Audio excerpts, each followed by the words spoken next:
Assalamualaikum warahmatullahi wabarakatuh. Perkenalkan, nama saya Dea Adriani. Saya dari SMK Budi Bakti Ciwidey dengan jurusan Rekayasa Perangkat Lunak. Di sini terdapat profil saya.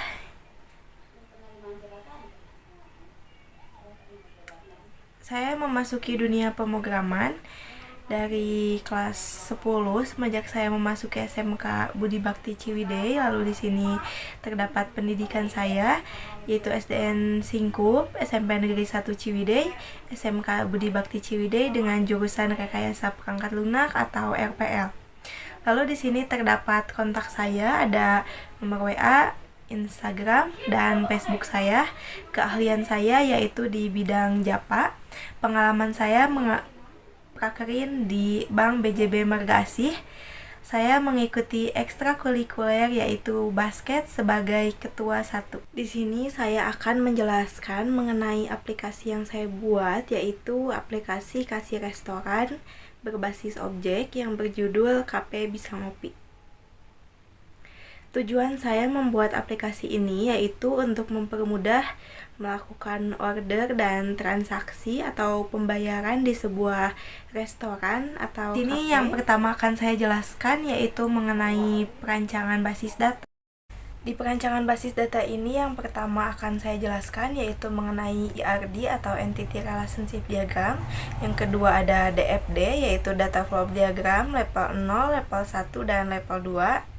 Yang ketiga ada kelas diagram, dan yang terakhir yaitu flowchart.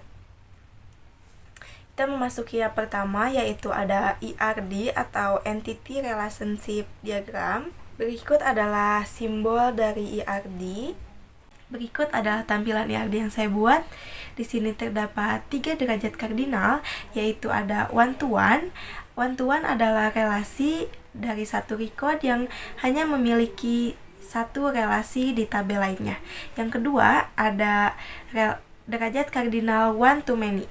One to many adalah relasi dari satu record yang bisa memiliki banyak relasi di tabel lainnya. Yang ketiga ada many to many. Many to many adalah relasi dari masing-masing record yang bisa memiliki relasi di tabel lainnya. Selanjutnya dapat dibedakan sebagai primary key, yaitu menggunakan atribut primary key dengan menggunakan garis bawah di bawahnya. Di sini terdapat user memiliki level dengan derajat kardinal one to one.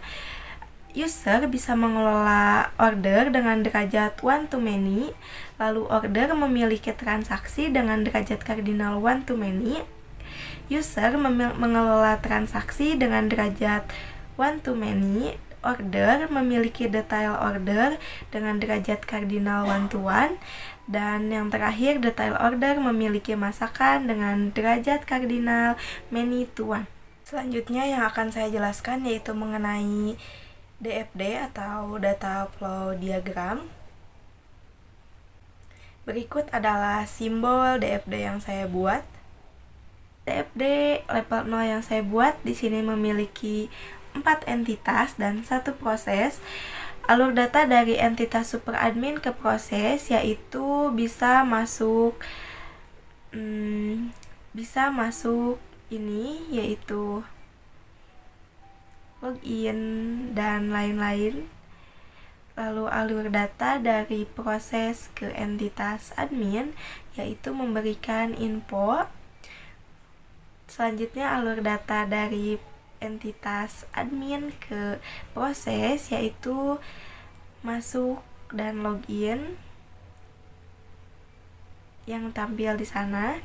Lalu alur data dari proses ke entitas admin memberikan info yang berada di tampilan. Selanjutnya alur data dari entitas kasir ke proses yaitu masuk, login, logout yang ada di tampilan. Lalu alur data dari proses ke entitas memberikan info. Alur data dari entitas ke entitas manager ke proses yaitu memberikan info login, masuk, dan alur data dari proses. aplikasi. Di sini akan saya lanjutkan dengan menjelaskan DFD level 1 memiliki hak akses yang pertama super admin, yang kedua ada entitas manager, yang ketiga ada entitas admin dan kasir. Selanjutnya ada 10 proses, yaitu proses login, create level, create user, create masakan, form order transaksi, laporan struk, riwayat log transaksi, logout, dan tutup aplikasi. Terdapat 6 record, yaitu ada record level, user, masakan, order, transaksi, dan detail order.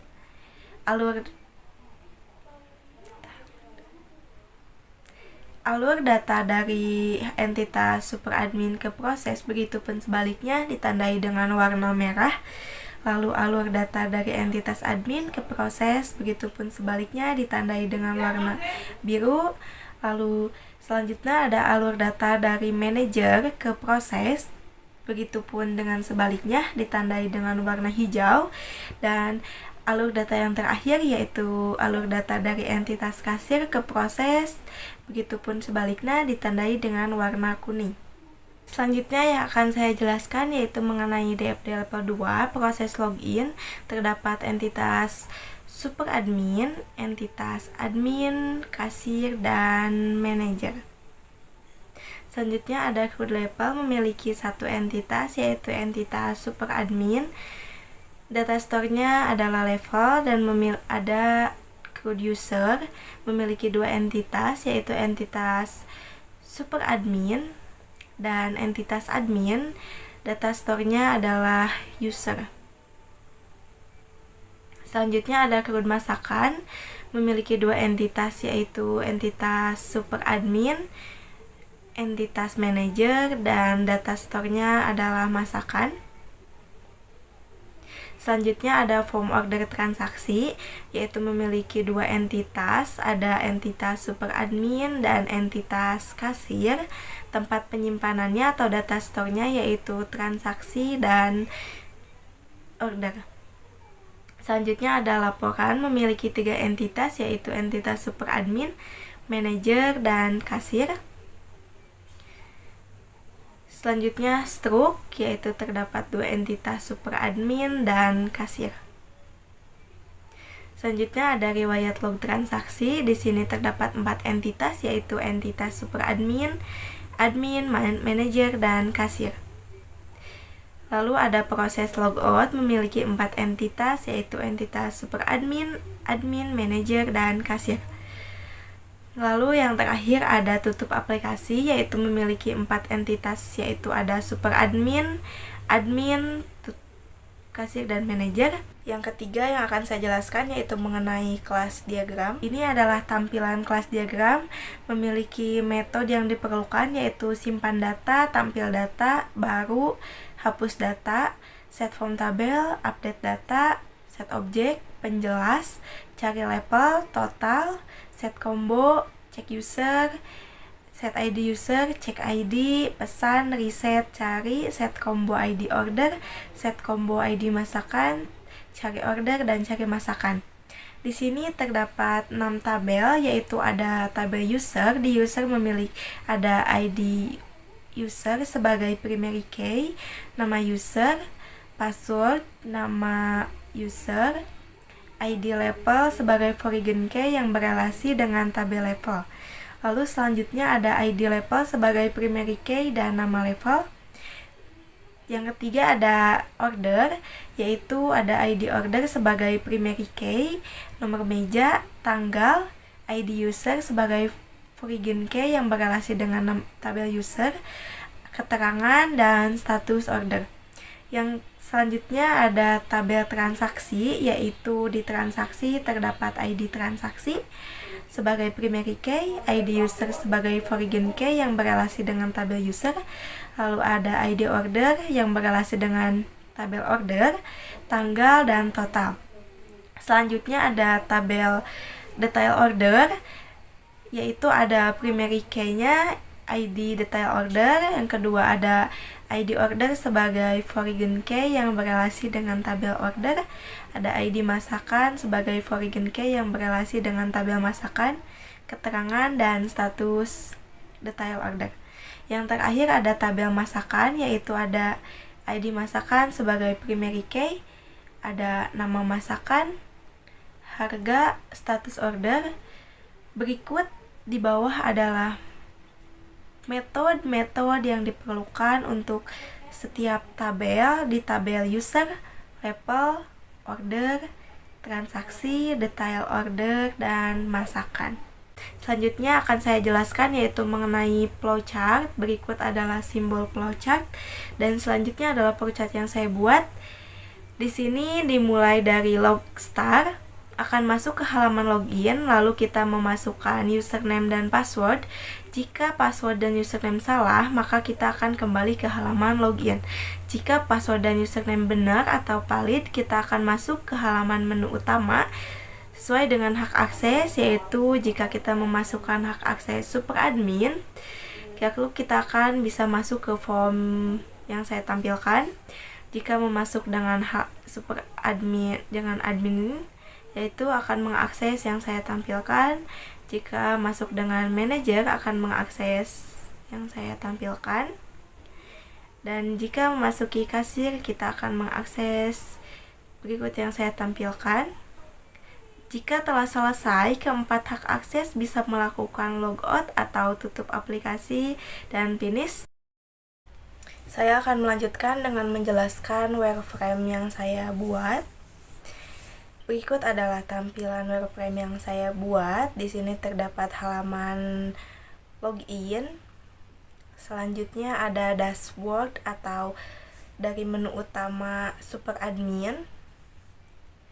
Lalu ada menu utama dari hak akses admin, menu utama dari manager, dan yang terakhir kasir. Selanjutnya ada form user. Lalu ada form order dan transaksi. Selanjutnya yaitu generate laporan. Selanjutnya ada form cetak atau stroke. Dan di bawah adalah tampilan stroke yang saya buat. Selanjutnya ada menu entry data dari masakan dan level. Di bawah adalah form masakan yang saya buat. Selanjutnya ada level. Lalu ada menu riwayat log transaksi. Di bawah adalah riwayat log transaksi. Selanjutnya ada menu bantuan. Dan yang terakhir yaitu menu tentang. Menjelaskan mengenai user interface yang saya buat. Di sini terdapat halaman login. Lalu ada hak akses super admin, menu utama admin, menu utama manager, dan yang terakhir yaitu menu utama kasir. Ini adalah tampilan tombol add pengguna atau user.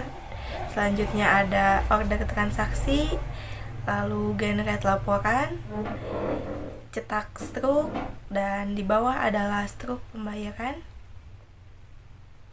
Selanjutnya ada menu entry data, yaitu terdapat form masakan dan juga form level. Selanjutnya ada menu riwayat log transaksi, dan ini adalah tampilan log transaksi. Selanjutnya ada menu bantuan dan yang terakhir yaitu tentang. Di sini saya akan menjelaskan mengenai tata cara penginstalan SAMPP. Yang pertama, kita download dulu SAMPP. Download SAMPP terbaru melalui website Apache Prince. Selanjutnya kita melakukan tahap kedua yaitu menginstal SAMPP.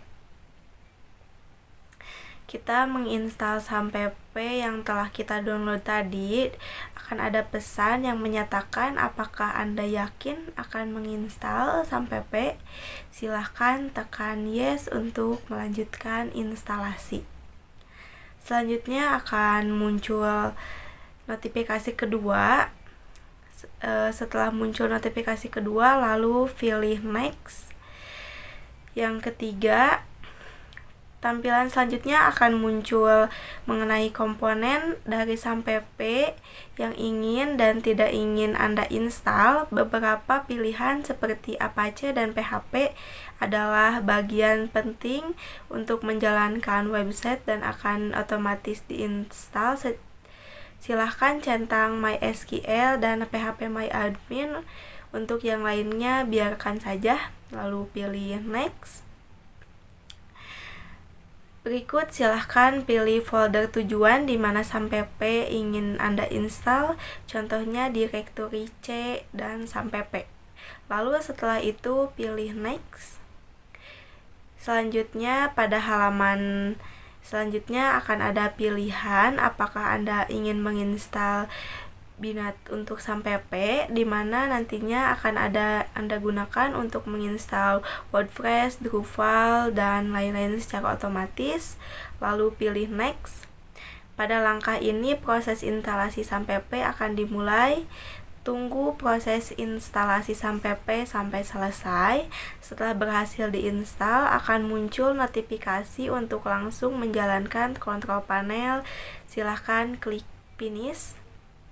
Lalu selanjutnya ada cara menjalankan SAMPP. Di sini kita buka SAMPP-nya dengan double klik dan menjalankan apa yang akan dijalankan. Setelah menjalan, maka akan berubah warna menjadi warna hijau. Selanjutnya akan saya jelaskan yaitu mengenai penginstalan Java dan JDK. Yang pertama, kita akan menginstal dulu JDK-nya, yaitu dengan cara mendownload JDK 8. Kita pilih JDK 8. Lalu selanjutnya kita scroll ke bawah sampai menemukan versi yang kita inginkan. Selanjutnya kita memasuki tahap install software JDK. Kita double klik di file yang telah kita download tadi, lalu pilih next. Setelah itu tunggu sampai instalasi selesai. Setelah instalasi selesai, kita klik saja close dan langsung menjalankan atau menginstal NetBeans, yaitu saya menginstal NetBeans 8 untuk versi Windows saya, Windows 10. Di sini kita klik saja file yang sudah kita download tadi, lalu pilih next untuk notifikasi yang ada saat tahapan instalasi. Kita pilih next saja karena tidak ada yang perlu disetting lagi pengaturannya. Silahkan letakkan instalasi NetBeans ke area berdekatan dengan JDK tadi. Kita klik lagi next, selanjutnya next. Untuk telah selesai, kita langsung saja klik finish. Berikut adalah tampilan awal dari NetBeans. Selanjutnya saya akan memasukkan Jasper Report karena saya menggunakan Jasper Report.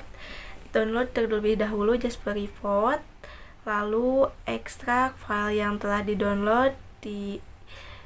Tadi akan ada menemukan 3 file dengan format file NBM. Buka NetBeans, lalu pilih Tools, Plugins, dan klik tab Downloaded seperti pada tampilan. Lalu Add Plugins, cari Jasper Report yang sudah kalian ekstrak tadi. Setelah menemukan file tersebut, langsung saja di Ctrl A untuk memilih semua, lalu klik Open jangan lupa untuk dicentang ketiga foldernya, lalu pilih next atau install. Setelah itu akan ada tampilan dan pilih saja next. Instalasi SAMPP, NetBeans, dan plugin yang saya butuhkan telah selesai. Aplikasi untuk membuat wireframe saya menggunakan Draw.io. Untuk mengekspor database, kita mengklik database yang akan diekspor, lalu pilih menu ekspor di atasnya. Setelah itu, setelah menu ekspor terbuka, beri nama database tersebut, yaitu contoh saya memberi nama DB Kasih Restoran Dea Adriani. Jika telah selesai, kita klik go. Maka database yang diekspor akan muncul di atas. Kita dapat membukanya di file, yaitu di folder download. Ini adalah database yang barusan saya ekspor. Berikut adalah cara menjalankan aplikasi yang saya buat, yaitu kita klik saja di projectnya, lalu pilih menu run atau bentuk segitiga di atas. Kita tunggu sampai proses menjalankan aplikasinya selesai, maka akan masuk ke halaman login seperti ini. Ini saya akan melanjutkan dengan mempresentasikan mengenai project saya. Di sini saya akan melakukan atau menjalankan dulu aplikasi yang saya buat. Mohon ditunggu karena kan sedikit lama, dan ini adalah masuk ke halaman login. Kita masukkan hak akses yang pertama, yaitu admin. Berikut adalah tampilan hak akses admin. Admin bisa melihat riwayat log transaksi. Ini adalah riwayat log transaksi, terdapat ID detail order, ID order, nom meja, tanggal, ID user, nama user, ID masakan, nama masakan, harga, keterangan, dan status order. Selanjutnya ada tombol add pengguna dengan masuk ke form user. Di sini saya akan mencontohkan menambahkan user yang baru, yaitu admin. Yaitu yang akan saya tambahkan adalah admin 3. Kita memasukkan ID user terlebih dahulu, lalu memasukkan username. Selanjutnya memasukkan password dari username tersebut.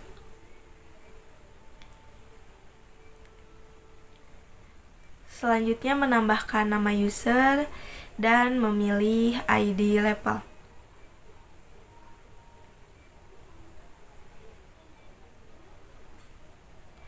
Kita klik simpan untuk menyimpan. Kita juga di sini dapat mengedit nama user. Saya akan mencontohkan dengan mengedit admin 3 menjadi admin 4. Kita edit di sini apa saja yang perlu kita edit. Dan berhasil dirubah. Di sini juga kita dapat menghapus nama user dengan mengklik tabel dan mengklik tombol hapus. Hak akses admin bisa mengakses menu bantuan. Di sini terdapat kontak yang dapat dihubungi apabila terjadi trouble atau kesalahan dalam aplikasi maupun error atau apapun itu. Dan dapat mengakses menu tentang, berisikan tentang aplikasi, yaitu aplikasi Kasih Restoran adalah suatu sistem yang digunakan untuk melakukan pemesanan dan transaksi pembayaran di restoran. Saya telah menjelaskan hak akses admin. Saya akan melakukan logout dan memasukkan hak akses yang kedua, yaitu hak akses manager.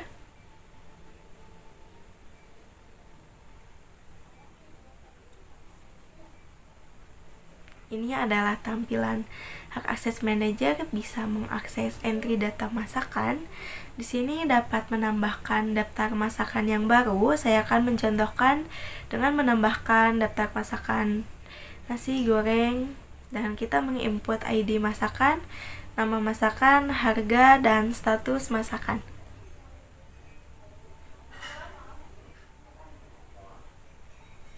Data berhasil disimpan, lalu akan muncul di tabel masakan. Data masakan di sini juga bisa dirubah, yaitu saya akan mencontohkan dengan merubah harga.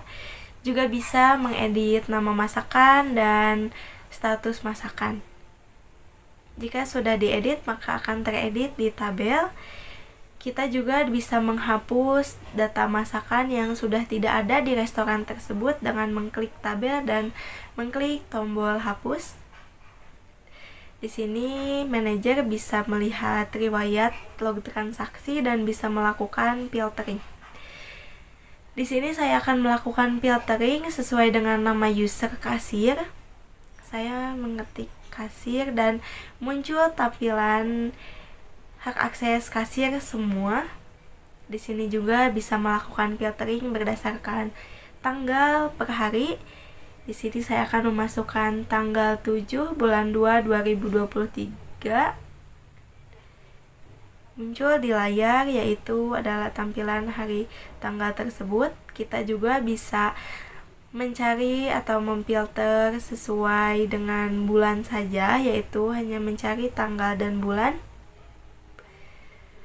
Di sini hak akses ini bisa melihat generate laporan dengan mengklik tombol generate laporan.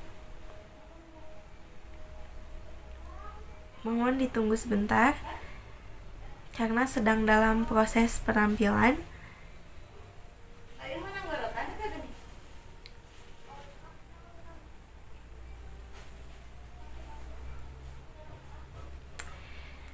Nah, ini adalah tampilan laporan transaksi yang saya buat. Beginilah tampilannya. Kita bisa melihat slide-slide berikutnya dengan mengklik tombol di atas. Di sini terdapat 12 slide.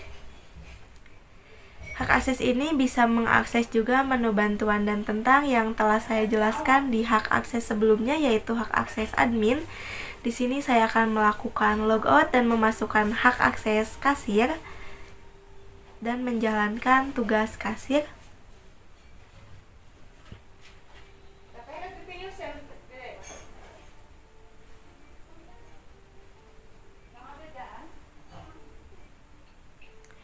Berikut adalah tampilan menu utama kasir.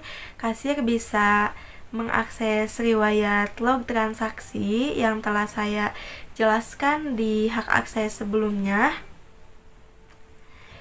Selanjutnya, kasir bisa melihat generate laporan yang sudah saya jelaskan di hak akses manager. Kasir juga dapat melihat menu bantuan dan tentang yang telah saya jelaskan di hak akses admin. Lalu saya akan menjelaskan tentang bagaimana cara kasir mengorder makanan dan menyelesaikan transaksi. Di sini kita dapat memilih daftar masakan terlebih dahulu yang akan dibeli, lalu memilih di tempat atau take away. Jika kita memilih di tempat, kita memasukkan jumlah pesanan dan nomor meja. Dan jika kita memilih take away, maka kita hanya memasukkan jumlah pesanan saja. Saya mencontohkan dengan memesan black coffee dan di tempat memasukkan jumlah pesanan dan nomor meja. Jika transaksi sudah berhasil diinput, maka kita harus mencari ID ordernya di tempat pencarian ID order, yaitu di bawah tabel transaksi. Kita harus menginput ID order yang benar.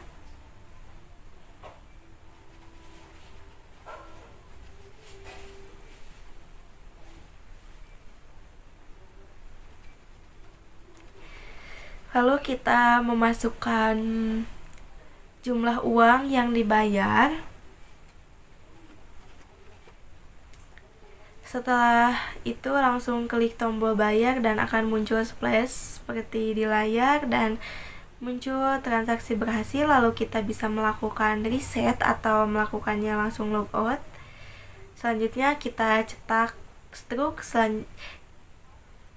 Pembelian barusan adalah pembelian ke-54 atau transaksi ke-54. Berikut adalah tampilan struk pembayaran yang saya buat.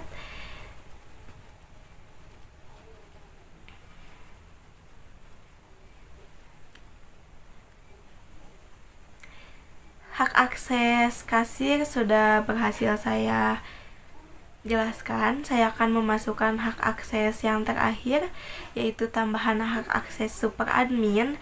Super admin bertujuan untuk bisa mengakses semua form yang ada di aplikasi saya, yaitu saya sudah menjelaskan semua formnya di hak akses sebelumnya. Saya akan menjelaskan mengenai menu entry data level yang belum saya jelaskan di hak akses sebelumnya. Mari kita klik menu level. Ini adalah tampilan level yang saya buat. Di sini saya akan mencoba menambahkan level atau pengguna baru dengan menambahkan ID level dan nama level yang belum ada di tabel.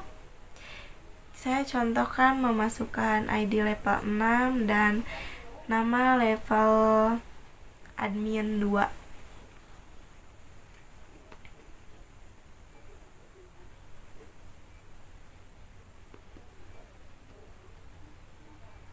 Dan mengklik tombol simpan. Bisa juga mengedit. Dengan saya mengedit admin 2 menjadi admin 3 dan klik tombol upgrade. Di sini juga kita bisa menghapus pengguna atau level yang sudah tidak diperlukan, yaitu dengan mengklik tabel dan mengklik tombol hapus. Kesimpulan yang dapat saya ambil di sini yaitu setiap restoran atau kafe harus memiliki aplikasi seperti ini karena untuk memudahkan order, transaksi atau pembayaran di kafe atau restoran tersebut. Sekian yang dapat saya sampaikan. Semoga video yang saya buat ini bermanfaat untuk kalian yang menggunakan aplikasi dan untuk kalian yang menonton. Mohon maaf apabila apa yang saya jelaskan kurang teliti. Sekian presentasi dari saya. Terima kasih. Wassalamualaikum warahmatullahi wabarakatuh.